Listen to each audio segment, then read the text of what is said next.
Sirius was out of breath when he reached the dorms. He had run all the way from the astronomy tower, and in any other moment he would have stopped for a minute to feel incredibly proud of himself. This was not any other moment, though. Very far from it. Remus, he panted after throwing the door open. The other boy was sitting on his bed, staring blankly at his pen, fully intertwined fingers on his lap. He didn't look up at Sirius' outburst, just frowned. Remus, I'm so sorry.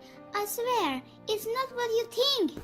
Oh, save it, Sirius, Remus snapped, finally looking up. Sirius saw for the first time that his eyes were red and full of unshed tears. He felt a fist clench at all of his organs. It's not what you think? Do you actually believe me to be so stupid? Huh? Sirius was at loss. This wasn't his Moony. His Moony didn't yell. His Moony didn't cry.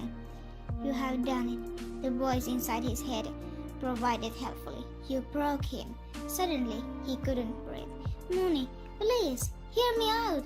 He took tentative step towards the bed and saw Remus flinch. He stopped. Please, Remus, let me explain. There's nothing to explain, Sirius. Your hand was down the front of some Ravenclaw's trousers in the middle of the fucking night. In the middle of fucking astronomy tower. Well, what's new? Remus spat. Furious tears finally streaming down his scared cheeks.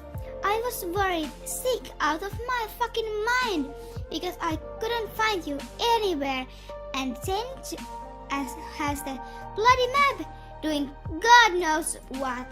So it's not like I could trace you, and then it's Dorcas who has to come here and tell me where you have been all this fucking time. Remus could hardly breathe. Sirius knew. His words were choked and his teeth were clenched, and his chest was rising and falling in short, rapid breaths. Sirius wanted to punch himself in the face. I was just... Sirius started at his own eyes watering in shame. I didn't mean to, he finished vehemently in whisper, and it took him only half a second to realize it was the worst thing he could have said.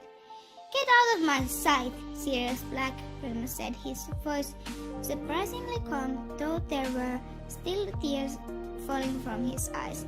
Sirius couldn't move. Remus stood up and took a step towards Sirius, who had fought the overwhelming urge to take a step back. Remus' face was inches away from his, and Sirius could swear he had never been more scared of Remus than he was at the look on his face right now. His voice was icy when he spoke again. I said, get out. Sirius, who seemed to be frozen in place, took a deep breath, gulped and kissed him. Remus growled at the back of his throat and almost immediately pushed Sirius back, wiping his mouth with the hem of his sleeve. You disgust me, said Remus through his gritted teeth, and Sirius wanted to scream. He could feel his cheeks get wetter and wetter, and his shirt was surprisingly starting to get wet as well. Remus, please, I'm sorry, I have no excuses, I know. Exactly, you don't. Stop trying to look for one. Remus ran his hands through his hair, pulling painfully. Sirius wanted to yank them back and massage Remus' scalp until it didn't hurt anymore, but he kept his hands clenched in fist by his side. I'm done with this. I can't do this anymore, he said, more to himself, and his voice broke. Sirius felt as he had been slapped. Are you? Is it? He stammered, feeling tightness in his chest he had only felt once before when his mother had told him he might as well never have been born as long as she was concerned. Are you breaking up with me? Remus fell silent, his face crunched up in pain, his eyes red and puffy, and his cheeks tear-stained. and Sirius thought he'd never look so beautiful. "I don't know," he said, his voice soft and raw, so full of hurt and betrayal Sirius could hardly breathe anymore. "Please, get out, Sirius. Please." Sirius bit back a sob, wiped his eyes furiously, and nodded. He deserved this. He knew that. He deserved anything that would come at him for hurting Remus the way he had sworn not to. He beat the side of his hand to choke back another sob and turned to the door, and heard the mattress of the bed as Remus fell back on it. The sound of his muffled sob against his hand.